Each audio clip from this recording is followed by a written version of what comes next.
Well, hello everyone, and welcome to Unit 16, which is World Hunger, also known as Global Nutrition, Nutrition and Malnutrition.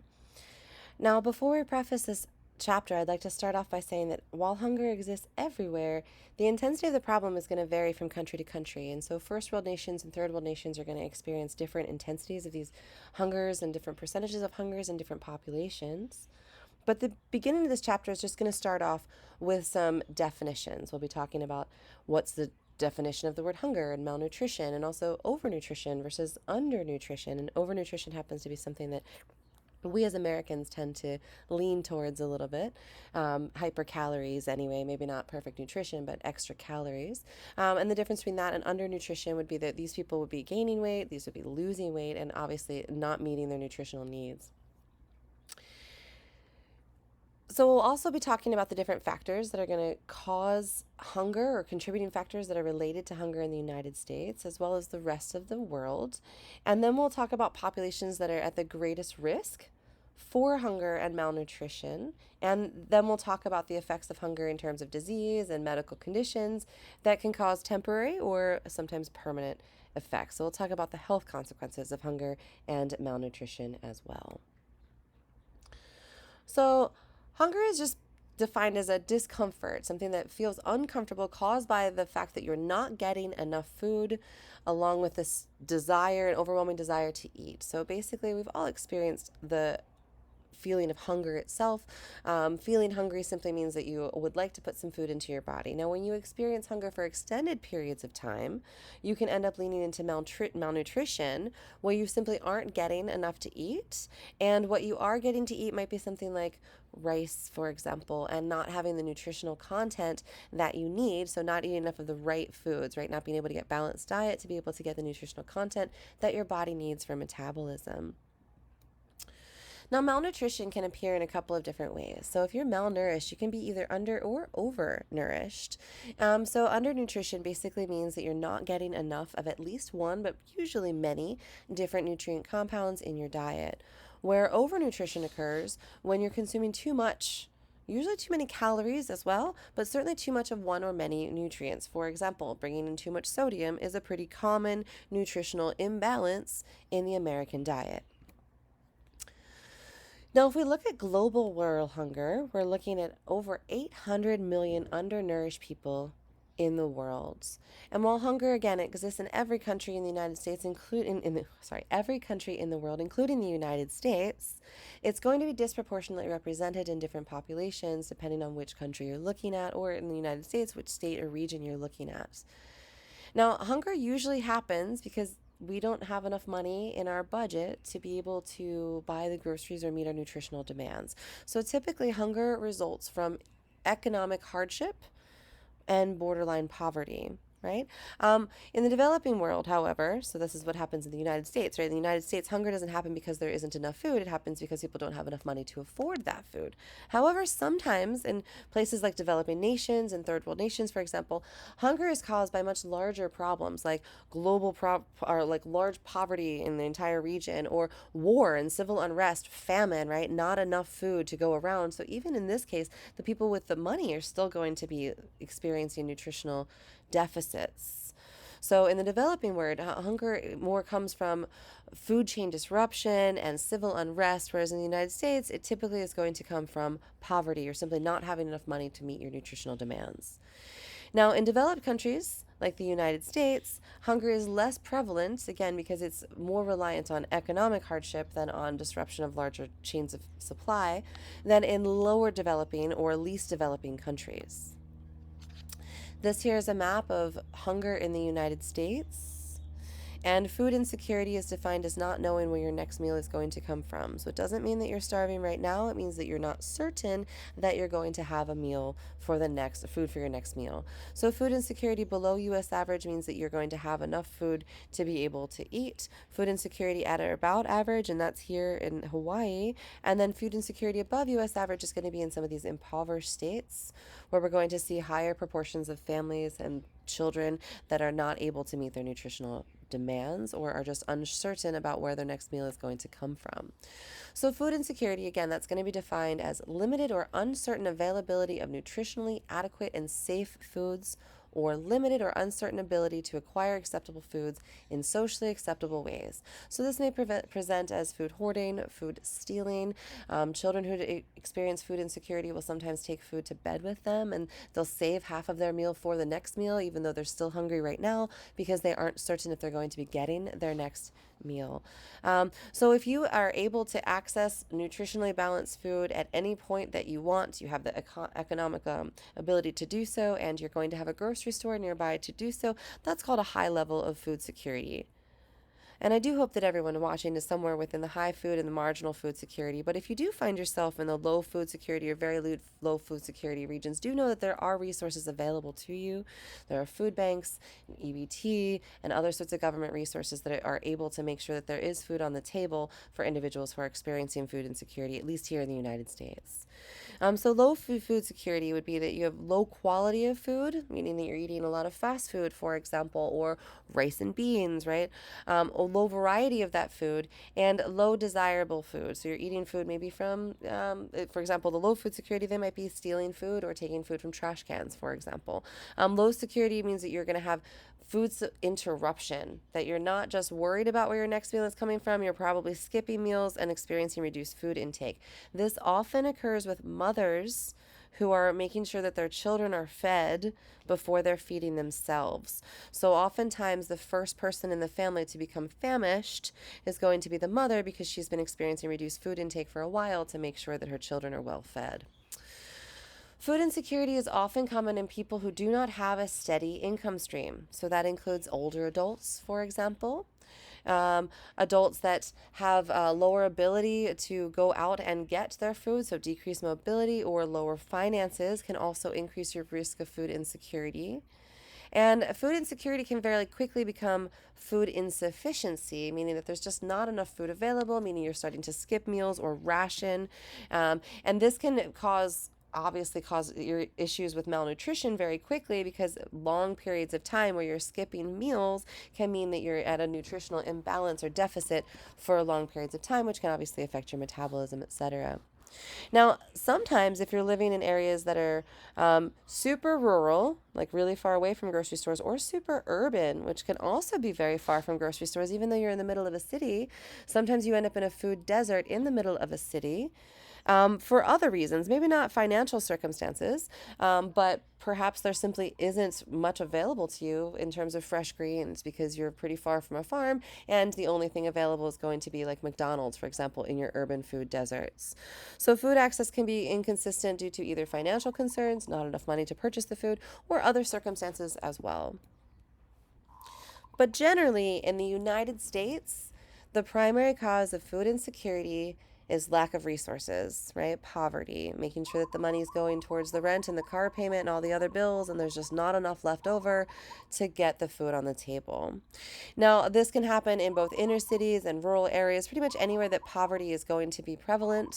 And sometimes we can have cultural aversion to this. For example, in inner cities, even if we've found that sometimes areas are food deserts because people are opting not to eat the healthy choices.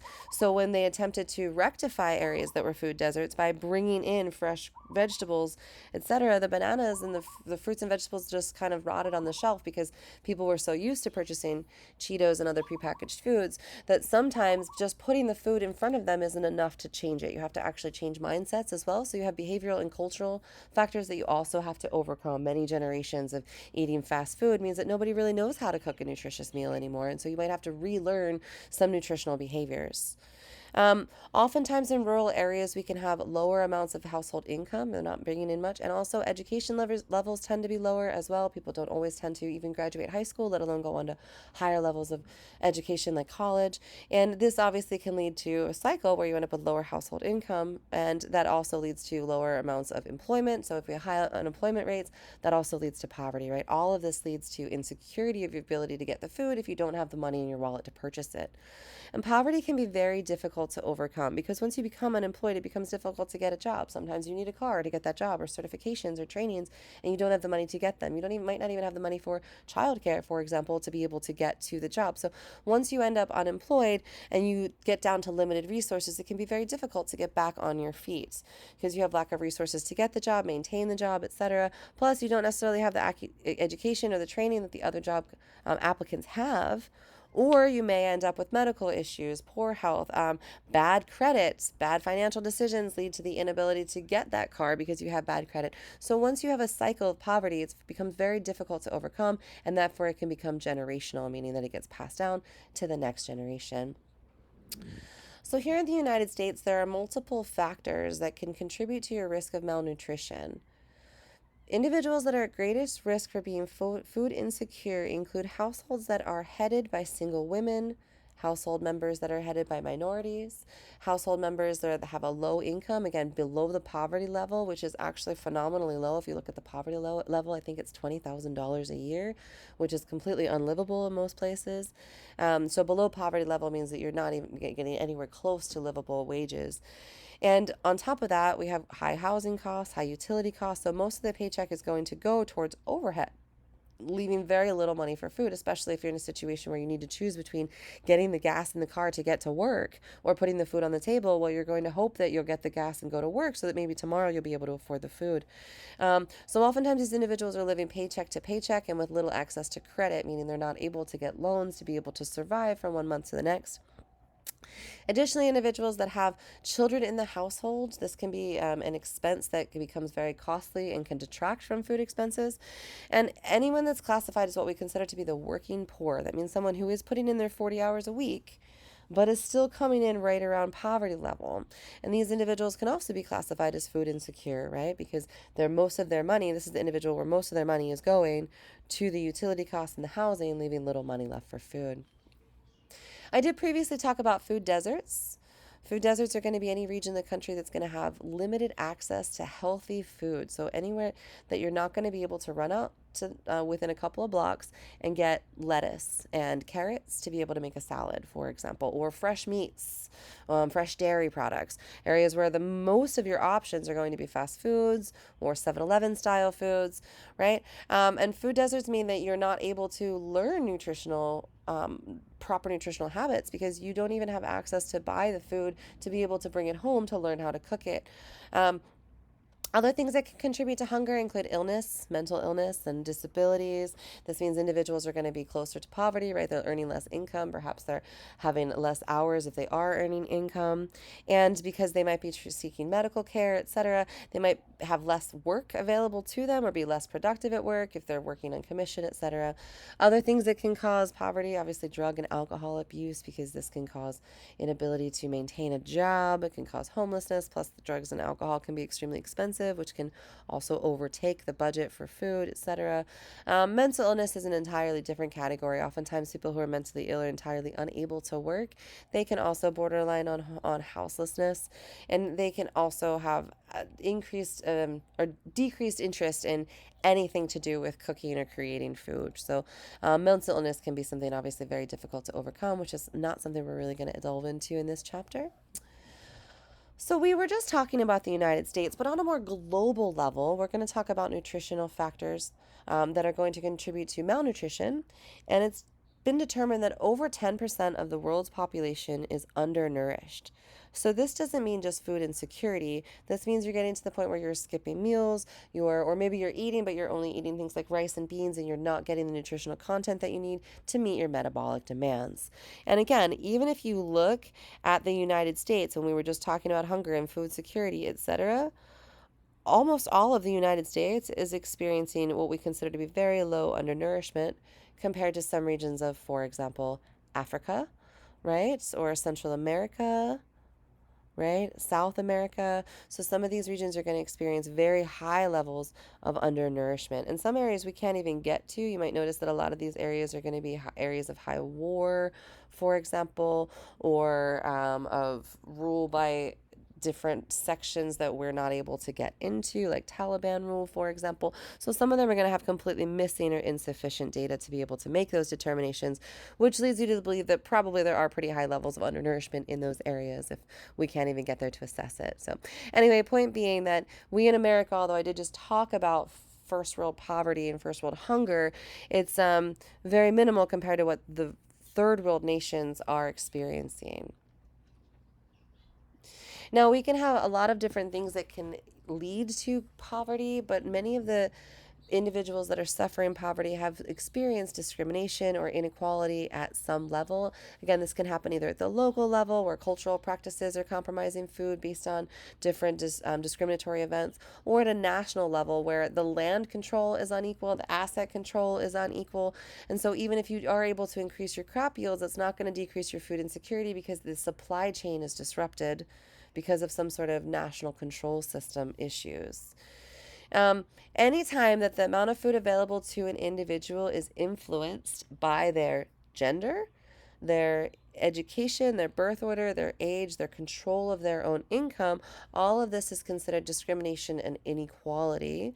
And in many areas of the world, women are viewed as less valuable. This means that they can receive, often they'll receive less education, but also means that they can receive less nutrition, they can receive less food, which can sometimes lead to, right? Remember, if you're at a nutritional deficit for long periods of time, this can lead to long-term medical effects. So that means that there are disproportionate individuals that are female versus males that are suffering from malnourishment around the globe. Other issues that can cause disruptions in the food supply include political sanctions, armed conflict. Sometimes in Africa, we can have genocide and some other major issues as well that are just completely disruptive of society and food chains, for example. We can also have sanctions where we have boycotts from one country to another, or embargoes so that food and other things aren't allowed. So trade is not allowed between countries in order to cause political pressure, etc., on one country or another. But that can cause many disruptions in food supplies, also agricultural supplies, which can cause shortages of crops, especially if we have shortages of things like fuel or fertilizer or things that we need to grow the crops, right? And this can cause higher prices for things like food and other essentials or fuel. All of this can cut into the food budget. It can also cause a disruption of clean drinking water, and drinking water is going to be very important, especially when we talk about foodborne illness, etc. So lack of clean drinking water, lack of food supply, etc. All of these can be problematic, obviously, in terms of malnutrition. Other things that can cause issues can include things like armed conflict and genocide. Obviously, this is going to hinder not only food distribution within the country, but humanitarian food distribution efforts as well. Now, another very large problem that we have in our industrialized food supply is that we have so many steps and cogs in the chain of the command that over a third of the food actually spoils before it makes to the table. Over a third of food is not actually consumed at all. And most of the food loss is going to occur during agricultural production. But here in wealthier countries like the United States, food waste often occurs at the consumer level. How much food did you throw out after Thanksgiving, right? I do know that we have a lot of food that ends up rotting in our refrigerator and just getting tossed. So on a more conscious level, you can be careful of perhaps making an actual plan for your meals. So planning out what you're going to eat every day that week, and then taking that with you to the grocery store so that you have a specific list of what you know you're going to be consuming, instead of just shopping on a whim and throwing everything in the cart and then letting some of that food go to waste. Other disruptions in food supply and food production can include natural disasters. It can cause issues in food shortages, water shortages, things like drought, floods, insects, huge crop problems. And we never really can tell what's going to be coming down the pike until it actually happens. And this can be something that is we're able to overcome in first world nations because we have multiple different lines of food supply, many different farms. However, underdeveloped nations have difficulty when their chains of command or chains of supply are disrupted, because although there might be another farm somewhere else, that farm's already providing for X amount of people. There's not a lot of food to go, not extra food to go around to cover when your chain of supply is disrupted. Now, as nations go from third world nations to first world nations in the process of development, these developing nations, they may use lands or practices in ways that are not environmentally friendly, which can actually cause longer problems down the road where we can deplete our natural resources, which again can cause long term issues on food and water supplies.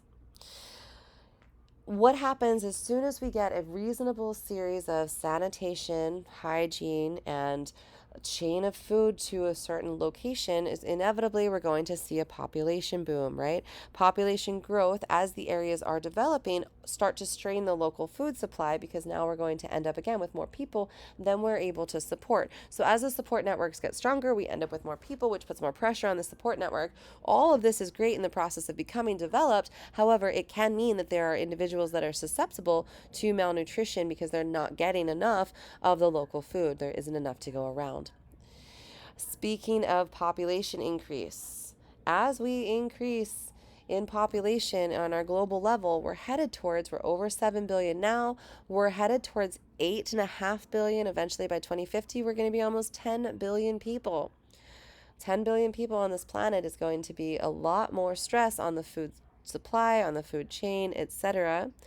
And oftentimes, the growth is happening in areas that are either less developed or developing, as I just mentioned. So, this overpopulation can strain the local food supply, leading to nutritional deficits within the local people.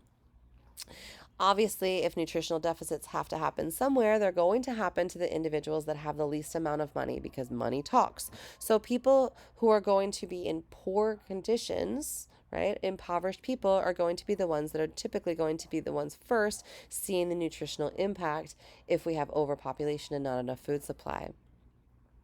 Another thing that tends to happen in underdeveloped nations is people tend to be both undereducated about how sexual reproduction works, as well as have limited access to healthcare options such as contraception and birth control options, which means that they tend to have more children in underdeveloped countries. Also, because of issues with medical care, etc., we tend to have a higher infant death rate, so a higher child mortality. And because we need more children to be able to raise the farms, etc., again, we're going to create more and more larger families as we are developing these rural areas into agricultural areas. All right, so these next couple of slides are going to be discussing populations that are at high risk for malnutrition. This is going to include women who are pregnant and not getting their prenatal vitamins, because pregnant and lactating women have higher energy needs as well as higher nutritional requirements. So they're not just going to be taking in higher calories, although they are taking in extra calories. They're also going to need to take in additional nutrients. This is why we need our prenatal vitamins. We need folic acid and other types of things. So individuals that are not getting prenatal vitamins and are also not getting the additional energy needs met by increase in food can end up at high risk for malnutrition. Now, when a mother ends up malnourished, she's giving almost everything she's got to the baby, but if she doesn't have enough, the infant can be born malnourished. Additionally to this, because the mother is not getting her prenatal vitamins, her prenatal care is going to include calcium, or should include calcium. If she's not getting that calcium, the infant's bones are developing from the mother's bones. The old adage was 1 tooth per child, because your teeth would start to get loose during pregnancy. And again, if you're not getting enough calcium to create the bones or ossify the bones in the infant, they're coming from the mother's denta or teeth. So therefore, we need to make sure these individuals are getting the nourishment that they need, or not only can the infant be born malnourished, the mother can be extremely malnourished as well. After this, we're going to be encouraging breastfeeding, because breastfeeding is going to be the healthiest way for the infant to be able to get the nutritional needs that it needs, especially in areas where we're going to have compromised food security. However, if mother is malnourished, then breastfeeding can be very difficult, right? Those first 6 months we're expected to be exclusively breastfeeding, particularly in third world nations. If we don't have access to formula, they're not able to eat cow's milk yet. They're not able to eat solid foods or like soft foods until 6 months. So we're supplementing foods in about 6 months or so, but up until that, the mother is expected to nourish this child, which means that if the pregnant mother is not getting the nutrients she needs, this child is going to have a higher rate of infant mortality, or higher risk of infant mortality. As I just mentioned, infants are also going to be at a high risk of malnutrition, particularly if what they're getting is from breast milk from a malnourished mother. As they're growing, their immune system is not quite fully developed yet, so they're going to be susceptible to diseases that might come through, and they're going to be growing so quickly that they're going to need really high nutrient levels, not just high caloric needs, but high amounts of the actual micronutrients as well. So when you look at formula, for example, there's a ton of additives that are put in that formula, including DHEA, important for brain and eye development. Lots of different things that are in there that are going to be nutrients. Again, we're not just looking at calories. And because these infants, particularly if they're not getting formula, because we're talking third world nations, they're going to be dependent solely on their caregiver for nourishment. So mother's nutrient balance directly relates to baby's nutrient balance. Again, at 6 months of age, we can start adding solid foods in. This might be difficult if food supplies are limited, so people in areas of severe food insecurity may end up breastfeeding for many years until they are able to provide food for that baby. Additionally, breast milk is going to be safer than some water, specifically contaminated water, because the mother's body is able to handle Giardia much better than, say, the baby's body. So we want to make sure that the baby getting breast milk is able to be safer than drinking water, for example, because if we're giving contaminated food or water, we can end up with diarrhea or dehydration, which can be deadly for a third world nation infant. As infants start moving around, they can be exposed to parasitic infections. These can also lead to malnourishment, right? A tapeworm is going to eat up every single calorie it can and only give you what's left over. And tapeworms grow based on how much food they have access to. So the more food you put in your body, the more the tapeworm eats it and the less nutrients you get. So parasitic infections can also lead to problems in infants and children. Now, children are also at a great risk for malnutrition in areas that have less food available to them, because things like food shortages in the family can mean that the children can be getting less food, and they can end up developing a poor appetite. So they can just be seen as not being hungry right now and not taking the nutrients that are actually put in front of them. Additionally, in third world nations, unfortunately, there are high levels of HIV infection. So HIV positive mothers are going to have higher risk of malnutrition themselves, and babies that are born to HIV positive mothers means that they no longer have access to things like breast milk. If they were lucky enough to survive the delivery without contracting HIV, now they want to stay and reduce their risk of exposure, so we're not going to be feeding them breast milk. And this can cause issues with malnutrition as well, particularly if there's not enough food or formula to go around.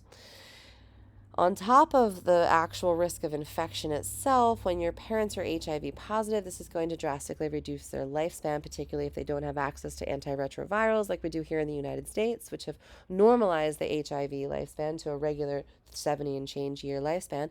But in sub-Saharan Africa, for example, where we're not getting those antiretrovirals, it's going to shorten your life expectancy to mid 40s, maybe early 50s, maybe even earlier, depending on when you've contracted the disease. If you were born with it, you might not make it to 20. So the loss of your parents is going to increase your risk of malnourishment, because obviously orphans without another adult who is able to take care of them can end up kind of at the whim of the individuals around them. So orphans are going to also have an increased risk of malnourishment. Other people at increased risk of malnourishment, people who are elderly, who are not getting their nutritional needs met, or are chronically ill, can lead to malabsorption of nutrients. So even though they might be eating a normal diet, they're not able to absorb everything properly. Things like kidney disease and liver disease can contribute to your inability to absorb nutrients, as can cancer and AIDS. And as people get elderly, they have a decrease of appetite, but they have increased nutritional demands. So they're going to have an increased requirement of certain nutrients because they're not absorbing or keeping these nutrients in their body as well, paired with a reduced kilocalorie need. So these individuals, that's why they created things like Onshore, for example, because these are drinks, so you can drink them without having, if you've had dental loss, for example. But also, you can make sure that you're meeting your kilocalorie needs being a little bit lower, but increased nutritional balance. So they basically pump these guys filled with multivitamins in these shakes to be able to get the nutrients that they need. As they get older, they also have a decreased sense of taste and smell, which means that they can have an increased risk of foodborne illness by eating something that might have turned a little bit early, for example. And things like depression and loneliness and apathy all lead to reduced appetite. So they might just end up unlikely to eat if they're by themselves because they just don't think of it or feel like it. Additionally, things like physical difficulties, immobilities can reduce their ability to get to the refrigerator, to be able to eat, etc. So all of these can compound to lead to the elderly having an increased risk of malnutrition as well. Now, what's interesting is that you expect someone who is malnourished to be undernourished, meaning that you expect them to be losing weight, right? But that's not always the case, particularly not here in America where we experience food deserts. People who are food insecure tend to eat high fat, high kilocalorie diets because they tend to be more affordable. A dollar cheeseburger is always cheaper than a salad. So people who are food insecure sometimes tend to be overnourished in that they are eating more kcals and higher fat, but still not getting their nutritional demands met, right? Um, and sometimes, if you're experiencing food insecurity, you might go a couple of days of feast and famine, right? You don't have money for those couple of days, then you get the money, then you get enough for everybody to eat, and everybody's happy, and then they don't eat for a couple of months. So, increases and decreases in food intake can increase the way that fat is deposited in your body and can lead to obesity. But really, overall, what it comes down to is cheaper, lower quality foods are, again, inexpensive. They're more affordable, which means that people on limited incomes are more likely to purchase a Taco Bell party pack than they are to purchase fresh fruits and vegetables from the grocery store. Right? So, limited incomes often lead to cheaper, low quality food intake, which leads to obesity, which is often a sign of malnourishment. Again, it seems counterintuitive, but if you're not getting the nutrients you need, you might feel hungry even though you just ate the calories. So, eating that double cheeseburger isn't going to satiate your hunger because there's not enough nutrients in it to meet your metabolic demands. In fact, they actually considered making a McDonald's super burger where they put a multivitamin in there. But then they discouraged the idea because they realized that people wouldn't be likely to buy the second burger if the first burger met their nutritional demands. So McDonald's knows that by limiting the nutrients in their food, people will come back for more food, leading to obesity because they're actually malnourished and not getting their nutritional content. Anyway, I will get off my soapbox there, but if you get the chance, please make sure that you're eating fresh fruits and vegetables and not going through a drive-through every day of the week. All right, so how do we reduce hunger here in the United States? Right? We can't necessarily attack hunger on a global level, although we can do so by contributing to many different funds that do so for us. But unless we intend to travel to sub-Saharan Africa, our efforts are best to treat the individuals within the United States. And we can do this with local efforts where we can assist families with church offerings, etc., community relief. Again, if any of you are experiencing food insecurities, know that there are options such as food banks and shelters and churches that are going to be able to assist with hot food, free food programs for children, reduced lunches for children, reduced prices of lunch for the school children, etc. Also, they can help with education and job training as well to get people who are in that poverty cycle one leg up on getting out of that poverty cycle by getting themselves into a better job, pays a little bit better, gives you a little bit more income, which gives you a little bit more free income, which allows you to have some nutritional balance in your life by being able to buy salads and fresh fruits and vegetables. You can also aid government efforts. There's also corporate and government efforts that assist by providing food aid, things like EBT, etc., and creating economic opportunity for individuals with reduced educational status or job training. So there are a lot of things that we can do on a local level to help reduce hunger here in the United States. Additionally, we can use science to help put our best foot forward. So, science and biotechnology have allowed us to create genetically modified foods. And I know there's been a lot of resistance to genetically modified foods in the past, or things like frankenfoods and all sorts of funny names for them. But genetically modified foods literally just means that we've changed some of the genes, probably just one, but often a couple, to make them more pesticide resistance, for example, or as in the case of golden rice, to add a nutrient compound that wasn't there before. So rice doesn't typically create vitamin A, which is known as beta carotene, and it's going to be really important for vision. In fact, if you have low amounts of beta carotene, you can end up with pregnancy blindness or night blindness, or even actually get to the point of actual blindness. And so if you are in a malnourished area where you eat a lot of rice as your staple and you don't get a lot of nutrients, this golden rice has drastically changed their nutritional balance because golden rice has the gene to create vitamin A. And so in an area where you're not getting enough vitamin A and you're susceptible to pregnancy blindness, now we can introduce the vitamin into a diet that's already a staple of your diet, right? Rice. And, or for example, increased pest resistance means that you can get more crop out of your agricultural land, which means that you can feed more people. So, genetically modified foods aim to increase the yield, pest resistance, as well as adding in different nutrients to make sure that we can improve the nutritional quality of the food that individuals do have access to. So, lots of different options where we can use biotechnology to help advance food production and food nutrition, as well as food's shelf life in certain ways by adding certain things in there that mean that they won't decay as quickly, for example.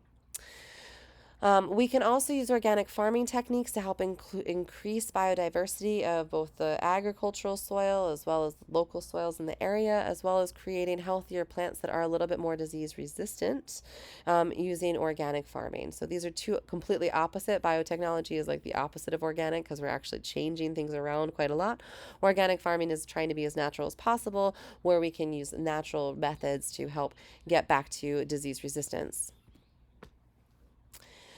Another way that we can assist with agricultural techniques include land management. So, making sure that we use the land productively for food instead of things like, for example, tobacco or other non consumable crops like hemp or for other uses. So, making sure that we use productive land for food resources first and then using it for other things. And having clear ideas of the boundaries of the land, who owns the land, etc., can help making really appropriate decisions regarding the rotation of the crops and irrigation of the crops and the soil management of the crops, etc.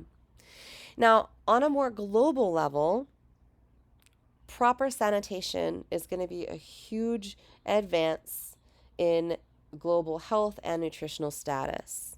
Now, while this doesn't affect us here in the United States, although obviously it does, people do still succumb to inadequate problems with water, right? Clean water in certain areas here in the U.S. But more on a global level, we have over 2.6 billion people. You just saw we had 8 billion people total. That's over a quarter of the people in the world lack basic sanitation facilities like running water to be able to excrete their wastes in, right?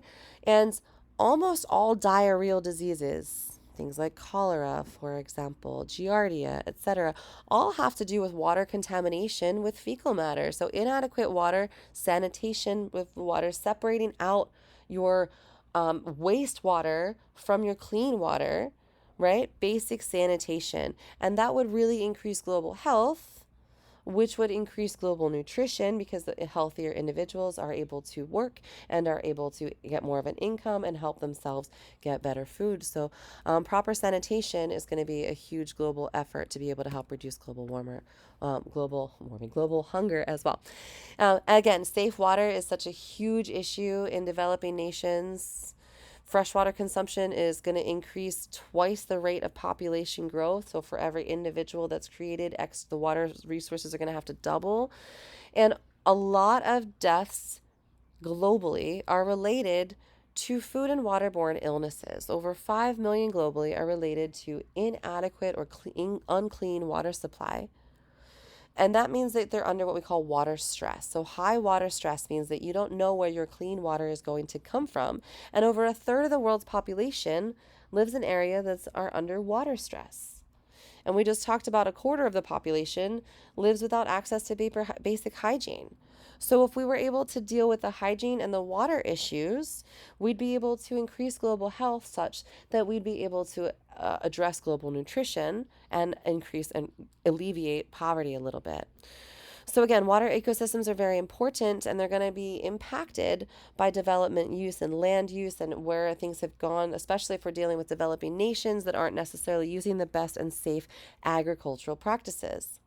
So, in the developing nations, we want to encourage safe practices, as well as here in the United States, utilizing solutions that include solar energy for water purification, protection of our natural watersheds, as well as integrated water management and elimination of water contamination. Additionally, some ways that we can raise our nutrient levels here in the United States, including fortification of our food. So a good bit of our food is actually fortified. We just talked about vitamin A and its fortification in golden rice. And we also are going to have some other nutrient deficiencies that are going to be global nutrition deficiencies, like iodine deficiency. We put iodine in our salt, for example. Iron deficiency, which can cause anemia. So if we can fortify foods that people typically eat by adding these nutrients in, it's a pretty inexpensive solution that can help reduce the deficiency of these the prevalency of deficiency inside these populations. So some of the foods that we find on our shelf that are commonly fortified, as I mentioned, our salt is going to have iodine in it. Our cereals and rices and sugars, all of these are going to have extra things like vitamin A and iron. So fortified with calcium, you might see often as well. So food that's going to lack a nutritional benefit that then has that nutrient added to it is considered to be a fortified food. Another way that we can promote global access to nutritional is to promote education, right? Once individuals end up with education, they have better job opportunities, better economic opportunities, and also self-confidence, etc. They pass that on to the next generation so they can help break out of the cycle of poverty that traps generation after generation. Because higher educated populations are going to enjoy higher earning potential. They are going to get access to better sanitation, right? Better hygiene. Going to be able to create small businesses, rural enterprises, as opposed to having larger businesses that are basically government run businesses. Also, by better hygiene and better healthcare, lower rates of infant mortality, improved child welfare, and their children have better access to education, etc., as well as having a higher likelihood of increasing their technology. And having access to technology increases your ability to do these things that we talked about, to get your water clean, to increase your agricultural practices such that they're best, to fortify your foods. So technological, to be able to create biotech and all of these things that can help increase crop yield. All of these technological advances can help us decrease global hunger by giving us better yields of crops. So again, just to kind of summarize, basically what happens is we end up with, in order to end up with chronic hunger, we start off with lack of food and water, right? So we have less food and water available, leading to nutrient deficits. Nutrient deficits and kilocalorie restrictions lead to fatigue, apathy, less ambition, weight loss. Eventually, it can lead to compromised health. Right? It can increase your disease state. Lack of iron can cause anemia, right? Over time, your body starts breaking down your lean tissue because we're going to be digesting something. We've got to use something for our metabolic demands. Eventually, we're going to start, if we've broken down all our fat, we're going to start breaking down our muscle. So we're going to get rid of our stored fat and deterioration of internal organs and muscle mass. Yes, you read that right. Eventually, we're going to start digesting our own inner organs to meet the metabolic demands of our body, right? So this can obviously cause issues. So we have introduced anemia, for example, because we have less iron, low growth, particularly in children, because we're not getting the metabolites that we need to be able to access or to be able to grow. If we don't have enough calcium, we can't extend our bones, for example. Malabsorption in the GI tract, meaning that we're not able to actually get the nutrients that we need if we were given real food at this point, because our body simply isn't digesting things properly. And eventually we'll get to the point where we're losing our muscle mass and again, deterioration of our inner organs. This can lead to serious developmental problems. And again, if we have issues during development in childhood, these can be long-lasting mental effects. So we can have impaired growth, so children can end up stunted in their growth, but they can also have mental developmental problems when they end up malnourished during major times when their brain is supposed to be remodeling and growing. They can demonstrate insufficient weight gain, low muscle development. They can end up sick more often because they have a decreased infection of resistance. Again, growth stunting because they're not getting the ability to grow during the times that they need because they don't have calcium, etc. But more importantly, they can end up with impaired brain development. And these two, the growth stunting and the impaired brain development, can be long-lasting effects, right? You can gain the weight back, you can get your muscle back, and eventually you can increase your resistance to infection. But the growth stunting and the mental issues can be long-lasting, if not permanent, as can some of the psychological issues like anxiety, irritability, inability to pay attention, etc. Because it's been shown that a good nutritional diet can increase the child's ability to pay attention, can decrease their anxiety and their irritability, because when you're not food insecure, you can pay attention to the lessons.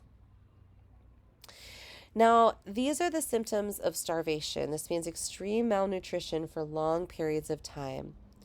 Overall, these individuals will become lethargic. There's not a lot of energy left if all of your metabolic demands are being eaten or are being met by deteriorating your muscle, right?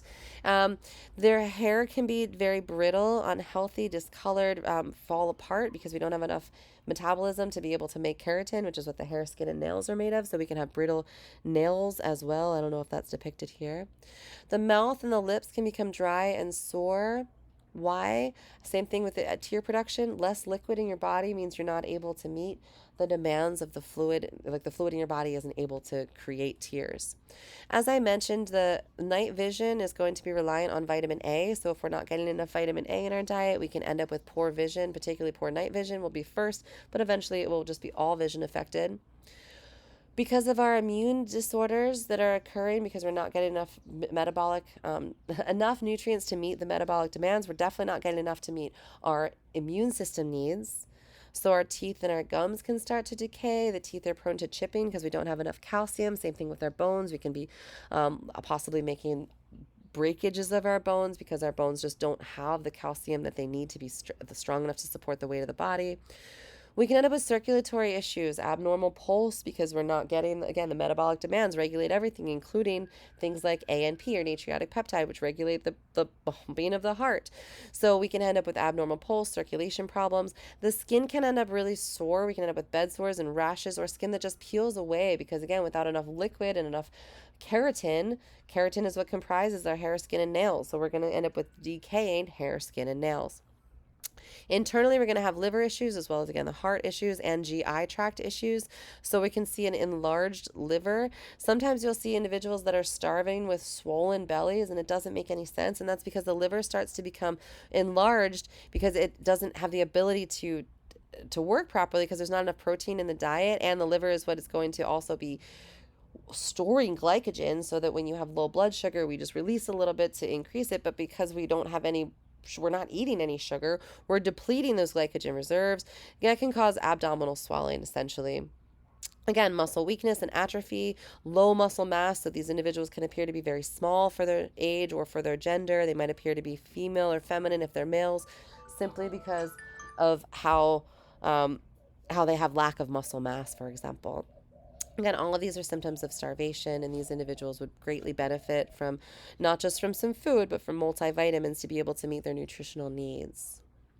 And this can again occur if we end up under chronic hunger conditions for extreme periods of time. Again, this leads to weakened immunity, which can cause disease states. Malnutrition is going to cause a susceptibility to different types of infection, as we just talked about, which can lead to childhood deaths based on secondary causes that were related to hunger, leading to a decreased immune system. For example, diarrhea can cause you to lose most of the water in your body, causing severe dehydration. An individual who is sick with cholera does not die from cholera infection themselves. They die from loss of water from diarrhea. An individual who has a cholera infection in a first world hospital with IVs that are constantly being hooked up to them will survive the illness. But an individual in a third world nation is just going to lose all of their liquid through their fecal matter and suffer from severe dehydration. Other things that can occur include respiratory illnesses that are either viral or bacterial in nature, things like pneumonia, bronchitis, etc. We can also get malaria, which is a parasite transmitted by a mosquito, which causes flu-like symptoms, weakness, sweating, etc. And again, if you have a weakened immune system, your ability to recover from any of these severe effects can be reduced, which is going to diminish your chance of survival. These are some of the vitamins and minerals that we need to survive to meet our metabolic demands, and what happens if we end up deficient in them. So vitamin A, for example, again, is found in carrots. It's called beta carotene. It's going to be an effect is going to cause blindness, particularly night blindness. So vitamin A deficiency is going to be a very leading cause of blindness, especially preventable blindness in children in developing countries. Iron deficiency can lead to iron deficient anemia, for example. It's extremely common in children, particularly toddlers and young children and infants, as well as women of reproductive age, or anyone who has hemorrhaged recently and lost large amounts of blood in the absence of being able to get a transfusion, right? So in places where we don't have access to a hospital. If we have low amounts of iodine, we can end up with goiter or cretinism. Iodine deficiency is really easily preventable. We just add iodine to the salt. So instead of using pure salt, we add iodinized salt. Remember the salt that is Morton salt, for example, with the girl with the little yellow umbrella? It's going to be iodized salt. We also need to make sure that we take folate, particularly in reproductive women, right? Folic acid is really going to be very important to prevent spina bifida during pregnancy. So if individuals are prenatal, meaning that they are pregnant or they are attempting to become pregnant, they want to make sure that they're taking folic acid. And if we can't get that from prenatal vitamins, we're going to get that from leafy greens. So you're going to get that from your kale, etc. We also need to take in vitamin B, lots of B vitamins, but B12 is one, B6 is one. B12 deficiency is going to be really common in elderly individuals who have malabsorption syndrome. So as you get older, you have a difficulty digesting and bringing in or absorbing the nutrients that you are digesting, which means that although you might be eating enough B12, you might not be digesting enough B12 to get it into your body. So you're going to have to take it through supplementation, essentially. As I mentioned, there are many different factors that are going to contribute to the fact that third world nations have higher rates of child mortality. That's going to include increased risk of infection, decreased risk of prenatal care, or decreased access to prenatal care, etc. It also is going to come from decreased access to contraception. Women who are able to be pregnant at 11 and 12 years old have a much higher percentage risk of fetal loss events because they're unable to support a healthy pregnancy when they are younger and often when they are malnourished as well, right? Infants that are born to malnourished women are often more likely to be malnourished themselves, meaning that they're going to have an increased risk of chronic illness, an increased risk of infection, reduced immune system, etc. All of this is going to increase the risk of premature death. So again, there's a lot of different reasons why the infant and child mortality rates are going to be higher when we have malnutrition present in the area, but really it all comes down to, again, multifactorial, comes down to poverty, it comes down to inadequate medical care, inability to access birth control, as well as just simply not having your medical needs met by your nutritional needs met by your diet. All right, guys, thank you so much for bearing with me. I appreciate you coming to class today. And this is going to wrap up the series of lectures. So I really appreciate you coming to class this entire semester. If you guys have any questions on anything, please feel free to reach out to me at any time. Good luck and happy studying for your final exam. Have a great rest of your educational career here at Chaminade University. Take care.